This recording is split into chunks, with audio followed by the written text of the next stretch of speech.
Ladies and gentlemen, welcome to the #1 professional wrestling radio show in Las Vegas. This is the Mark Hoke Show. The Mark Hoke Show. Going bell to bell with the best in professional wrestling news, entertainment, and lots of Sin City surprises from inside the squared circle. Now, let's get to all the exciting pro wrestling action and bring on the host. Here is Mark Hoke. And wow. Guys, it's been one hell of a week. Welcome back to the Mark Hoke Show here on KDAWN 101.5 FM, the talk of Las Vegas. I will try to talk. I am Mark Hoke. Thanks for being with us. Oh, man. This week has been absolutely insane, and I want to thank all of you for being with us. This is the best in pro wrestling news and entertainment on KDAWN, and of course streaming live on that Odyssey app. If you haven't downloaded the app, well, you have failed, and you must rectify that immediately, because of course you can get all the great shows on KDAWN, like SportsX Radio, which of course airs on here from 6 to 8 p.m. Pacific time. Pretty darn good show with Ken Thompson. It's got a pretty solid producer. He's okay. A little ugly, but he's all right. And, of course, all sorts of terrific shows. And, the Odyssey family and many others. So download that app. It'll keep you entertained, I promise. But, of course, you can listen to the Mark Hoke Show and, of course, have our shows available on markhokeshow.podbean.com. And if you are out there and want to interact with the show while you're listening to it here on KDAWN, you can hop in our chat box on YouTube or on Facebook. We're streaming there. I'd love to get your thoughts on everything that's going on, because this has been an insane couple of weeks in professional wrestling. Very few times that I can remember that there has been so much news in and out of the ring, and we are trying to cover it all for you here. And, of course, Las Vegas, on top of the presidential primaries and caucuses and the Super Bowl, just somehow became the epicenter of professional wrestling as well. It is amazing what took place here in Las Vegas all this week. And just on a personal note, obviously I produce the Steve Sanchez Show and SportsX Radio. So between the professional wrestling and the politics and the sports, I don't know. I couldn't get sleep. I barely saw my daughter, but I did get to meet some fantastic people. We heard from Darby Allin and Nigel McGuinness, and I got to go to Nigel's Magic show at the Nerd this week, which I thought was just terrific. A lot of mentalism and things like that, and just very much enjoyed that. And we're going to be hearing from Orange Cassidy, the AEW International Champion, a little bit later on in this hour as well. But also got to produce an interview with Donald Trump, and spoke to Matt Gaetz and Carrie Lake. This has just been a wild week for me, and I want to thank everybody who's been involved with helping me out this week. Mark Mania, who is the program director here at KDAWN. It just was something that a week I'm not going to forget. And just a huge thanks to the WWE staff for their help over at, and I should say in TKO too, for their help over at the WWE WrestleMania Press Conference. And just a massive thank you to John Schneider and everybody over at AEW. I mean, they are first class all the way. I mean, they are just such a terrific company, wonderful people, and setting everything up that they did, and the opportunities to get to talk and hang out with a lot of the people from AEW. Just, I don't know. I can't say enough about those guys, and AEW is just a terrific organization. So thank you very much to them for all of their help in giving us the opportunities to talk to some of these wrestlers and bring their stories to you here on the Mark Hoke Show. So, shall we chat? What do you want to talk about? As a certain gentleman would say, oh, what a wild week in WWE. So, of course, on Friday, after The Rock had managed to get Cody Rhodes to step aside and take over the spot in the main event at WrestleMania, the fans went crazy. We talked about a little bit last week that the We Want Cody hashtag was one of the top trends in Twitter for days. And the reaction has been swift from the WWE universe that we don't want The Rock and Roman. We want Cody Rhodes. They wanted Cody Rhodes to finish the story. Footage was coming in from all over the country at WWE shows that The Rock was getting booed. Anytime The Rock came up, a video was put up, don't want The Rock. Boos everywhere. You were seeing just vitriol towards The Rock. And it got announced on Friday that there was going to be this WWE kickoff press conference here at T-Mobile in Las Vegas.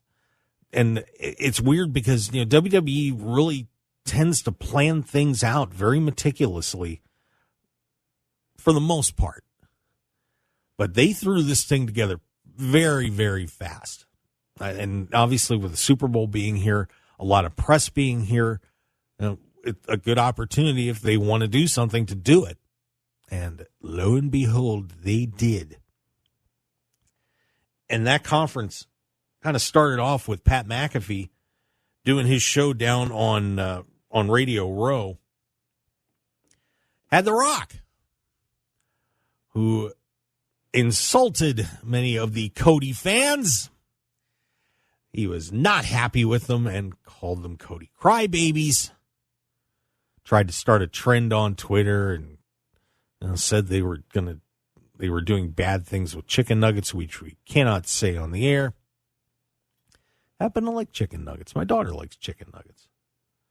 And for those of us out there that like Cody Rhodes and chicken nuggets, Dwayne, we can assure you that we are not doing bad things with chicken nuggets. And this was the start of this damage control campaign. And honestly, this is what it was. Because as the stories went out, and one guy who was really in the middle of this was Sean Ross Sapp from Fightful, who was reporting that even back in January that this was part of The Rock's contract, that at minimum that he was supposed to wrestle a match as part of his stipulation for being on the board of TKO, which is the parent company of WWE. So The Rock apparently had decided that, we're going to wrestle Roman. This is going to be huge. And then after everything happened with Vince McMahon and then CM Punk getting hurt, the reports were out that Rock felt like, hey, this is it, man. Goes to Ari Emanuel, who is the man in charge of the TKO group, which oversees WWE and UFC now. Said, this is it, man. We're saving WrestleMania. Kind of taking on the godlike complex that he took on when he went barreling into DC Comics studios. Instead of Black Adam just being a Shazam villain, it's like we're gonna center the bad guys around Black Adam, which turned out not to be such a good move. Well, so Cody still gets booked to win the Royal Rumble. Triple H, apparently, from what we are seeing from reports from Dave Meltzer and PWI Insider, or PW Insider, of course, that's the insider group for Pro Wrestling Illustrated, the longtime publication, that Triple H knew it. He still booked Cody Rhodes to win the Royal Rumble. So this was a very, shall we say, tricky situation for Mr. Johnson and WWE. And, we, of course, heard more reports that many people within the locker room and employees were shocked that this was going to happen, that they had been building this story for a very long time. And to all of a sudden see Cody was out was not a popular decision. And then the fans revolted too. And a lot of people I think felt like, well, this will be okay. Everybody loves The Rock. So this will be all right. We're going to have The Rock step in. And he's going to be the head of take over, try to be the head of the table, and take over the family. But they did not anticipate that Cody had built up so much popularity. They did not. And all of a sudden, this backlash, they knew that that if they had taken this route, that The Rock was going to go into Philadelphia as supposedly being the good guy. It wasn't going to work. And I had even said this on Twitter as well when someone had brought it up. I said, if they go this way, The Rock is going to get booed out of Philadelphia. And Roman may end up actually being the good guy in this whole thing. But it could be a situation similar to what happened when Brock Lesnar and Bill Goldberg were both leaving and after their WrestleMania match. And they just got destroyed. And the Philadelphia crowd, after you denied them their Rocky story with Cody Rhodes, oh boy, not a good call. So obviously they made a pivot. And at this press conference, Seth Rollins came out and wanted to know what Cody was going to do, introduces Cody, and Roman comes out. Roman comes out and says, you lost your chance, Cody. When you don't make a decision, other people are going to step in. And he says, I choose The Rock. Well, this was kind of a little logical flaw because it wasn't his choice to make. Cody won the Royal Rumble. It's his call. Well, then The Rock comes out. The Rock is, this is going to be the great main event. And, you don't screw Cody Rhodes. And then the awesome graphic of the giant Lord of the Ringsy tree. If you didn't see this thing, it looked like it was something straight out of a Lord of the Rings chart that you would see with all the relations of everybody in the entire book. Because it had all of the family from the Maevias on down. Everybody that had participated in professional wrestling and is still in there on the board. It's the bloodline at the bottom. So, he and Roman, did the handshake. And then Cody came out with uttering a profanity and said, no. I'm wrestling Roman. And then Roman insulted Dusty Rhodes. Cody insulted Peter Maivia. Rock slaps Cody, and off they go. And then, of course, Triple H came out on SmackDown and said, hey, just in case you forgot, Rock, I'm in charge. It's Roman and Cody. So that's where it stands right now. A very interesting situation with The Rock, Roman Reigns, Cody Rhodes, and Seth Rollins, who apparently is going to get his opponent selected by the winner of the Elimination Chamber coming up here in a few weeks down in Australia. But wow, WWE is trying to save this situation. I think they did okay. We'll find out. But they are walking a very fine line right now, and they're going to have to watch it. But it will be entertaining to see if the most electrifying man in sports entertainment doesn't screw this up. Who knows? But I'm sure everybody's going to be watching. They've created some palace intrigue here. So we'll check it out. And we'll follow it here on the Mark Hoke Show for you, to say the least. So keep sticking with us. And speaking of sticking with us, we're going to head to break, because when we come back, it's time to hear from the AEW International Champion. That's right, Orange Cassidy is going to be joining us. And you know what? I got him to break character a little bit. That's right. The lazy one. The King of Sloth style. Actually talking to us. It was fun. So stick around, everybody. We'll be right back on the Mark Hoke Show here on KDAWN.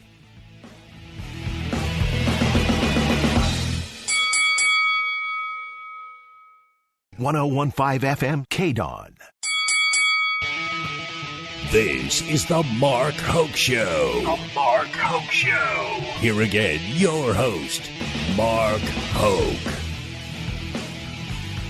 And we are back on the Mark Hoke Show. Very excited because, of course, AEW Collision back in town here in Las Vegas this Saturday night at Henderson at the Dollar Loan Center, 4 p.m. And we are very excited to have this man who, by the luck of the draw, gets to defend his AEW International Championship against Japanese legend Tomohiro Ishii. I'm sure he's looking forward to having his chest turned into hamburger this weekend. We are very excited to have Orange Cassidy joining us here on the Mark Hoke Show. Orange, how are you doing today?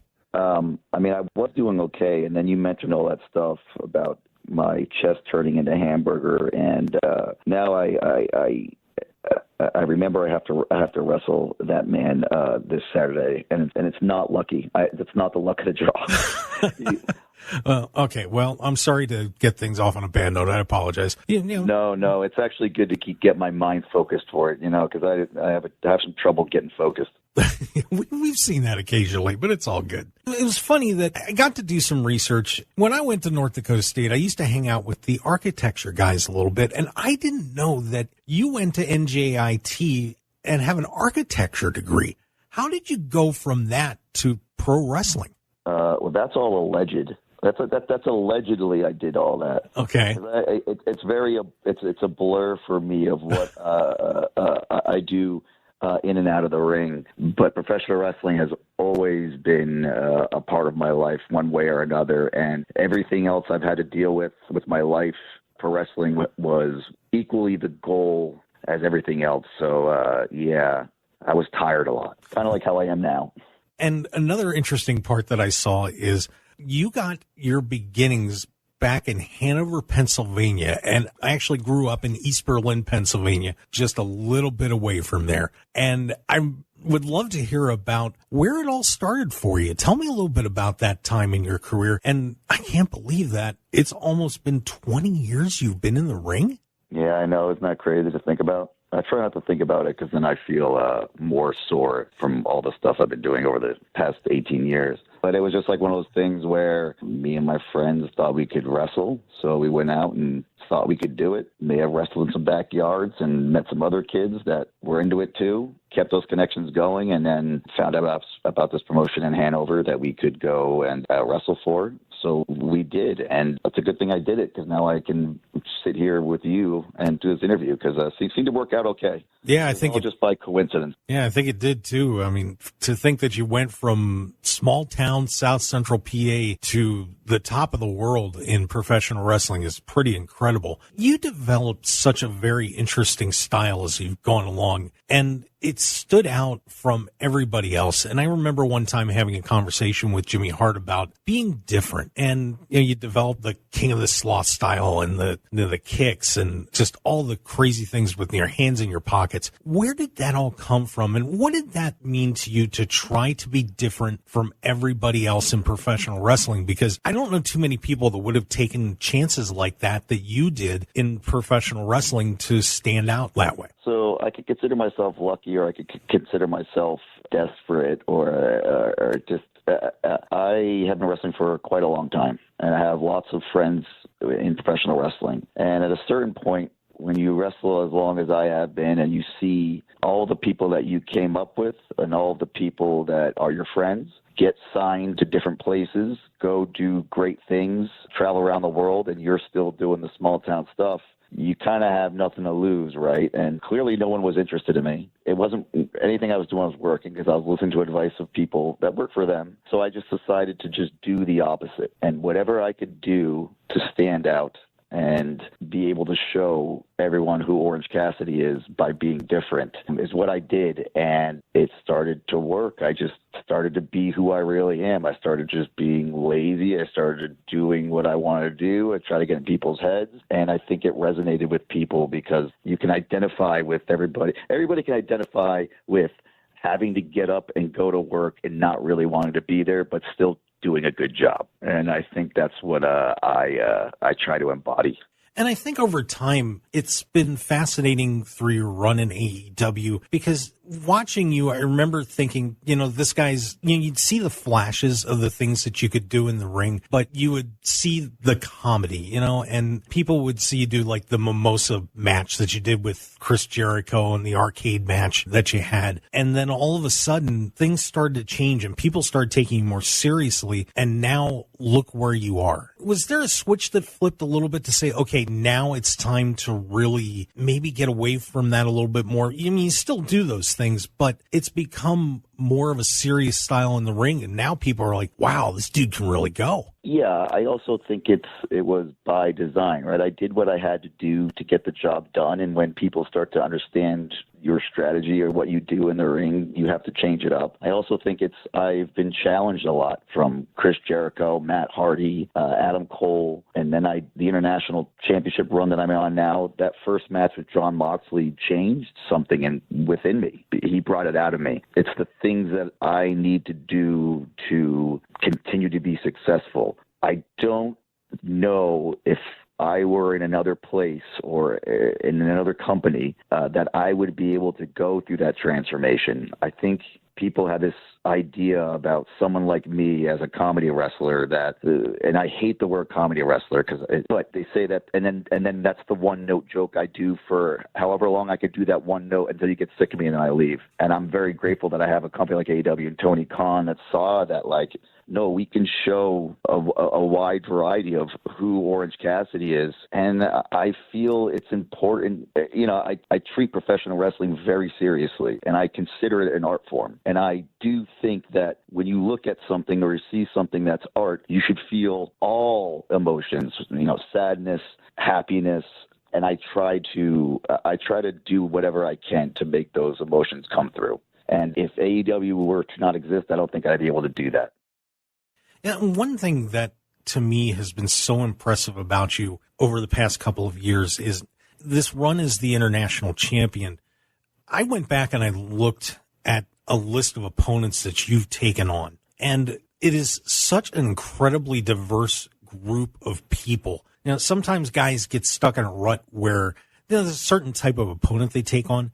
I mean, you've been in the ring with everybody, every style, every size of opponent you could possibly be in there with. And every time you go out there, it's an amazing match, no matter who it is or how you have to adapt to take on that person. And I think it's really shown that you have come such a long way in diversifying what you do in the ring. And it's fascinating to me from where you've come to where you are now, that you just taken on so many different guys, and every night it's just great to watch.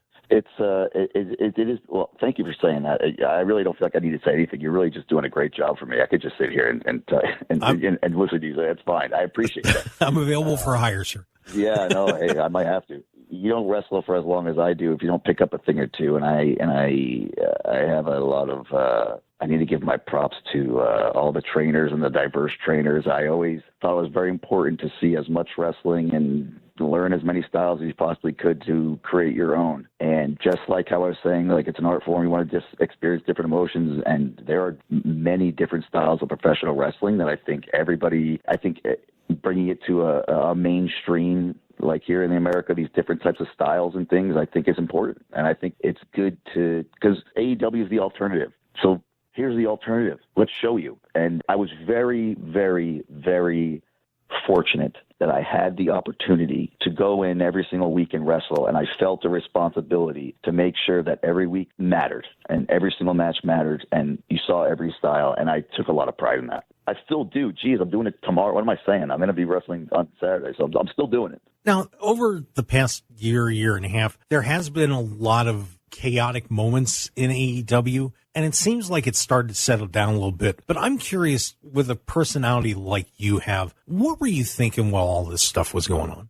I just thought about doing what I thought was right, and I thought about just me being me the same way I thought about the championship is about what I'm just going to do what I'm going to do. I feel that our roster is the best roster I think to ever exist in professional wrestling. And it's unfortunate that a couple things get shown, but I know that there's a lot of people that put their head down and go to work and do the best they possibly could do and lead by example. And I try to look up. I try to look to that try to keep that same feeling of like, hey, we're here to do the best we possibly can. This is a dream come true, so let's keep it going. And I try to focus on moving forward and all the positives because, you know, I don't got time to look at all the other stuff. I'm very tired, so I'd rather be happy. We're on the Mark Hoke Show here with Orange Cassidy.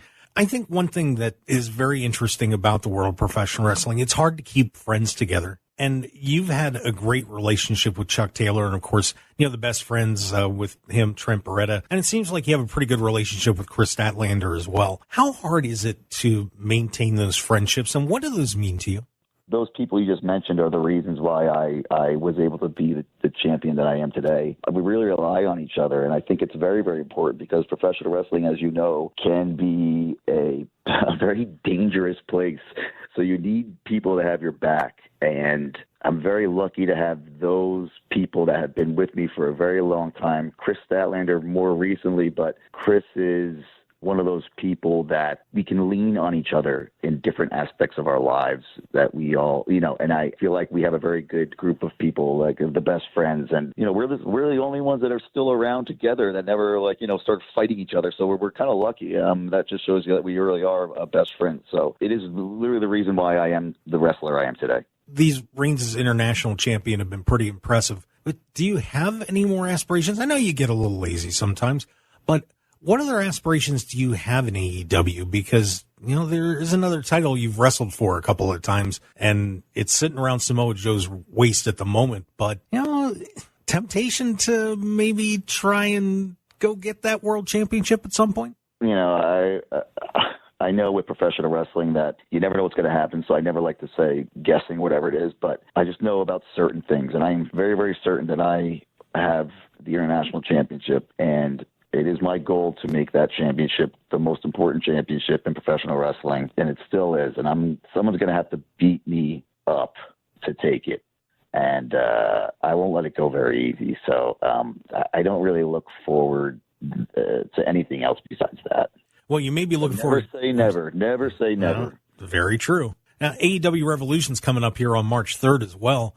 What's coming your way there? I'm sure this is going to be a wild week, of course, with what happened last night with Sting and Darby Allin. There's going to be a lot of eyes on that one, but what do we have coming up for you on Revolution?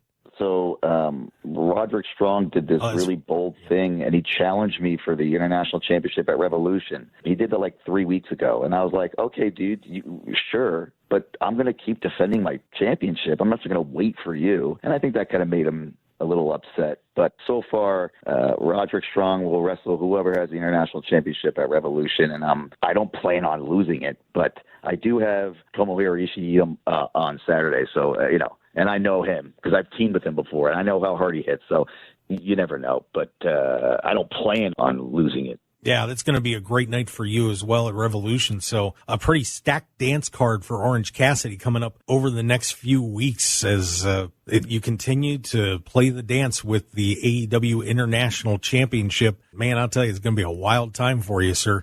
I mean, it's been a wild time for me for the past year, 2 years. So at this point, it's just the norm. I just got to keep going, keep on keeping on. Absolutely. By the way, I wanted to ask you real quick before I let you go. I saw the little promo you guys did when you were out at that shelter down in Savannah. You looked awfully comfortable with those dogs.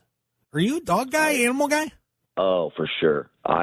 Me and Kris Statlander got to hang out with some dogs and some cats, and we were having a great time. And the dogs, you know, they're like me. The dogs give off the same energy. So I just wanted to lay down in the beanbag chair, and hey, those dogs want to do the same thing. So I was comfortable. They were comfortable, and I consider myself more a dog person, but I like cats as well too. So I like all animals. And where can everybody find you on social media? Just Google search Orange Cassidy. You'll figure it out. Fair enough. That's the lazy way to do it, buddy. And always a pleasure to talk to you, sir. We'll look forward to seeing you this weekend. Great. Thank you very much. There you go. Orange Cassidy, everybody. And, you know, just an incredibly a fascinating guy. And he has had such a long career, and to see where he's come from in AEW. And of course, we all remember, you know, he first showed up and, you know, just putting the hands in the pockets and doing the little slow kicks of doom And for those that you may not be familiar with Orange, what he would do is he'd put his hands in his pockets and then just do these little, soft kicks to people. And then all of a sudden he'd take off in bursts of energy and go off the ropes with his hands in his pockets, which is a pretty darn hard thing to do because obviously, you use your arms for balance and, doing drop kicks and all sorts of crazy stuff. And, finally, as he mentioned, he eventually changed his style a little bit. And he still, once again, he still does those things, but it's been cut down to a minimum.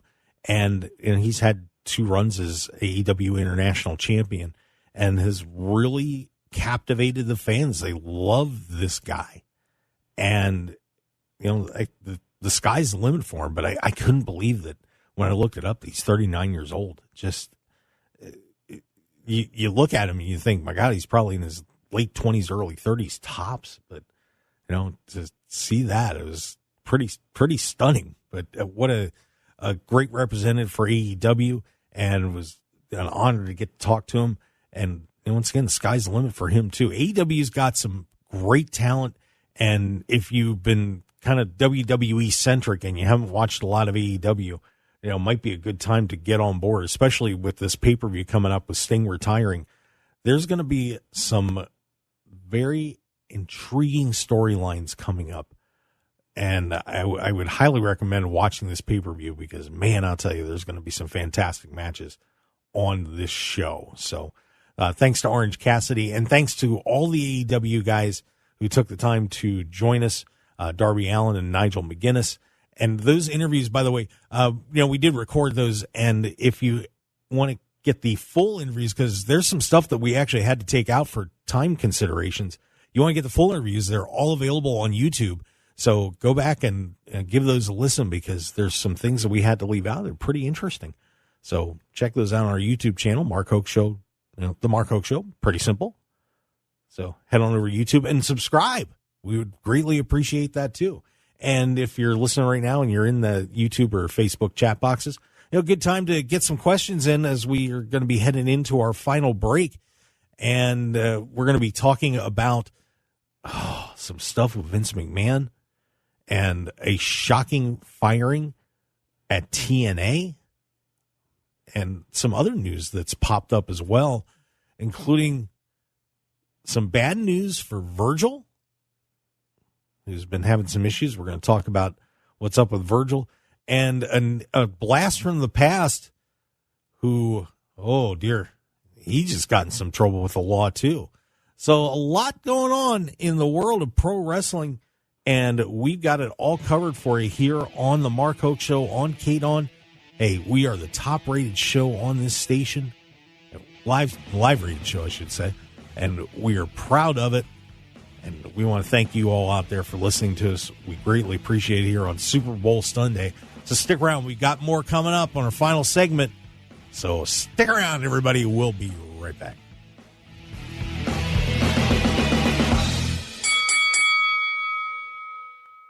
.101.5 FM KDAWN.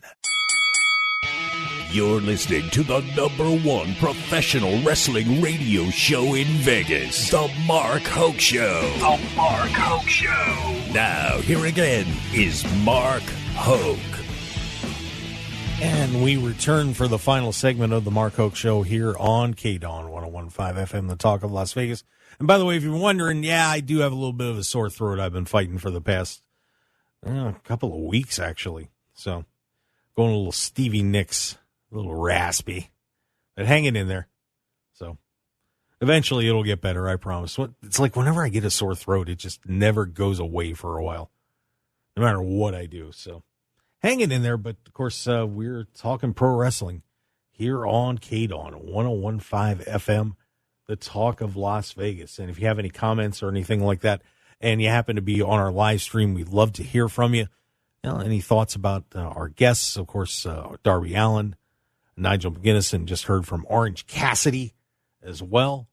And I had a comment from Jason Archuleta, who said, I thought at WrestleMania kickoff they were going to announce a Mania coming to Vegas. Boy, I'll tell you, that has been a subject of much discussion, and had heard that they weren't totally happy with how things went with SummerSlam when it was here back in 21? Not sure, but I have a feeling it's going to happen someday. I mean, it's just such an ideal town for things like this. And, from what we're hearing, the Super Bowl is going very smoothly. And, Vegas is just designed for events such as a WrestleMania, a Super Bowl, with the hotels and everything being convenient. We need some infrastructure. And, if you're listening, those of you running the city, even though, personally, I wouldn't mind seeing some different people running the city, a light rail wouldn't be a bad idea. Just saying. But a WrestleMania in Las Vegas would be pretty cool. Tony Khan pretty much said it without saying it. The Double or Nothing is going to be back here in Las Vegas.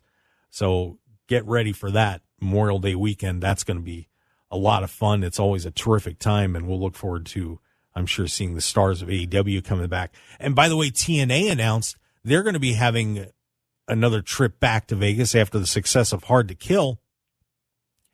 So I believe it was Rebellion is going to be here in April. So get ready for that. So TNA is going to be making their trip.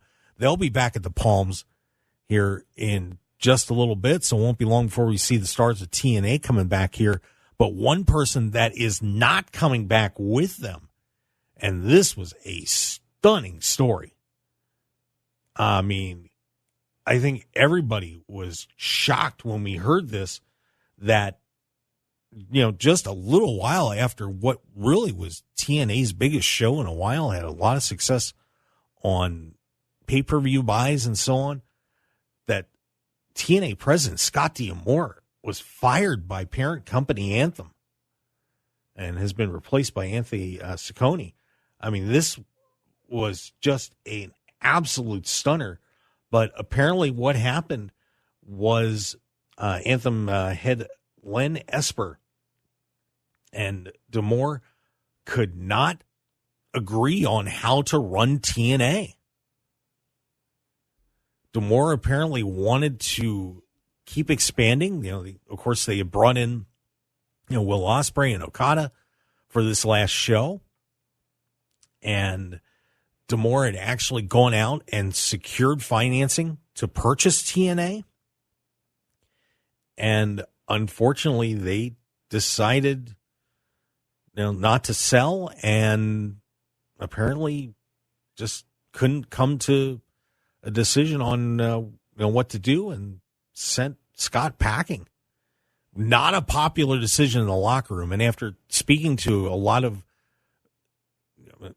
performers for TNA, boy, I can't imagine this is going well. And I'm sure a lot of them probably marched into the offices and said, we want out.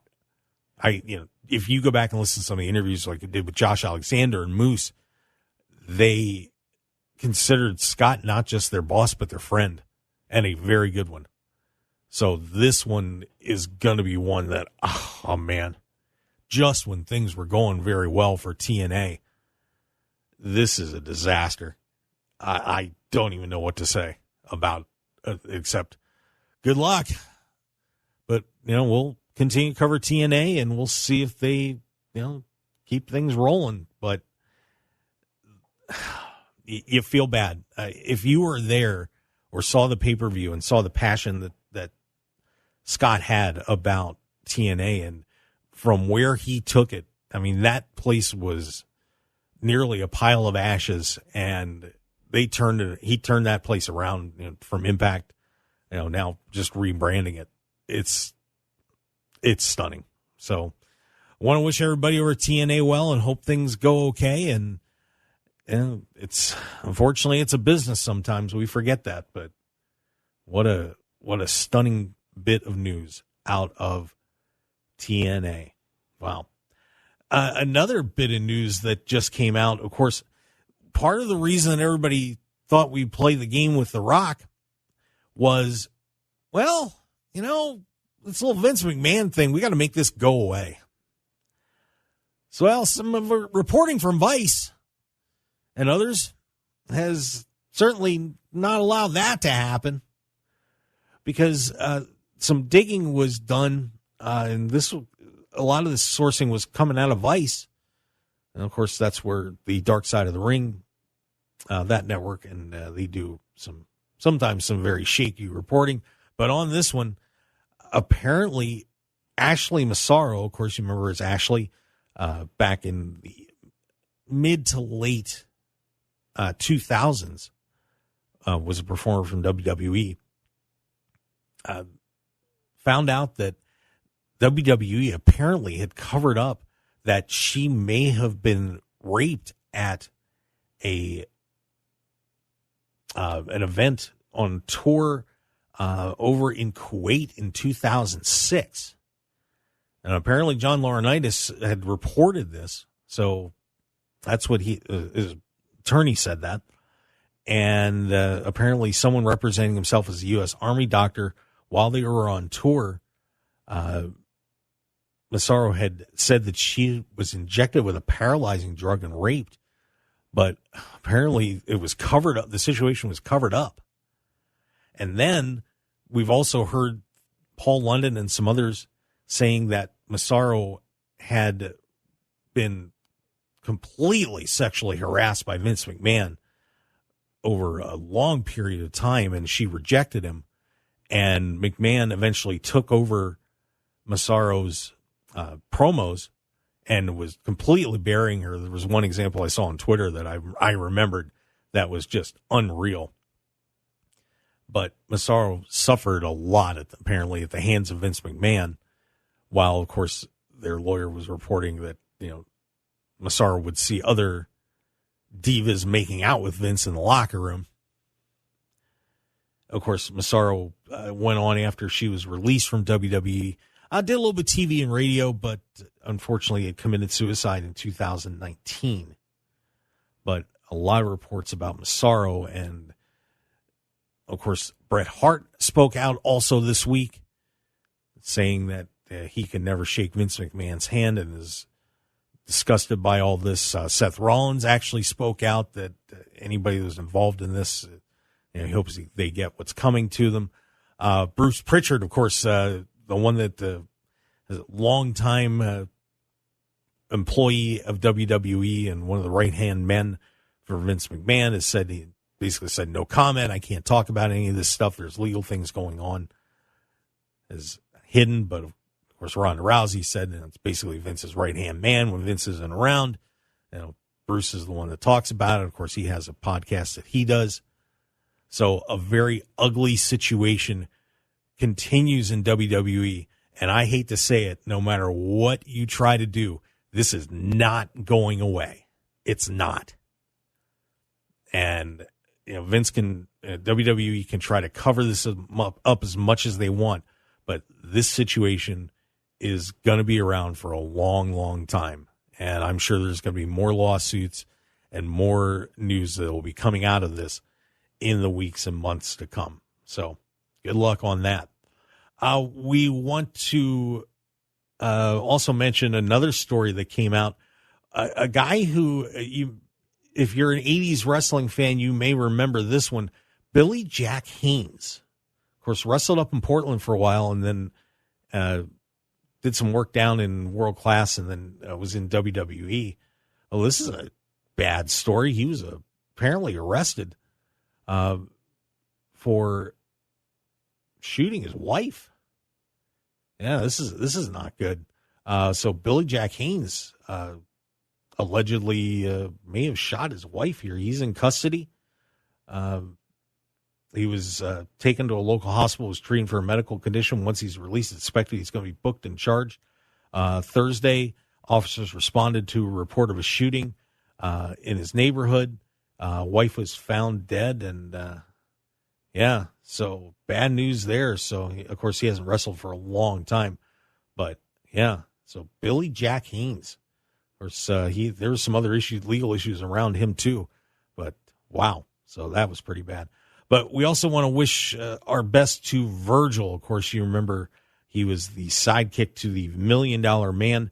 Apparently, Tatanka reporting that he got a message from a friend that Virgil is not in good health, had several strokes, but said there's power in prayer. Everyone come together and say a prayer for Virgil. So we want to wish him all the best. Of course, he had some issues with strokes before and dementia. So all the best to Virgil, but I hope you get better and take it easy out there. And guys, that's all we got. What a show. Holy cow. I don't know what more we could have jammed in there, but we want to thank AEW once again. Really appreciate all their hospitality. I want to thank Nigel McGuinness, Darby Allin, and Orange Cassidy for taking time out to be part of the Mark Hoke Show. We really do appreciate it and had a great time in Nigel McGuinness' show. Folks, wherever you are, and we know we've had about 160 countries listen to this show. If you get a chance to see Nigel's show, and this is coming from bottom of my heart, you gotta go. It was such a great time, and Nigel, really does tug at your heartstrings on that, and it's worth the time. Follow us on all the social medias at Mark Hoke Show. Subscribe to us on YouTube. We would certainly appreciate that at the Mark Hoke Show. MarkHokeShow.com. We're kind of everywhere, kids. And, of course, here on KDAWN 101.5 FM, the Talk of Las Vegas, and the Odyssey app. I wish everybody a great time. Be safe and be smart. Super Bowl Sunday. If you need a ride, make a phone call. Don't drive drunk. Just take it easy. Have a great day, everybody. Good luck to you. Enjoy the rest of your day, Las Vegas.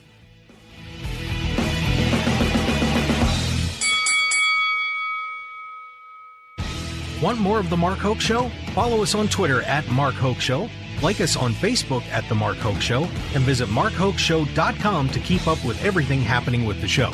And remember to check out all of our archive shows on YouTube at The Mark Hoke Show and download our podcasts at markhokeshow.podbean.com and all your favorite podcast outlets. So join The Mark Hoke Show family today, and thanks for listening.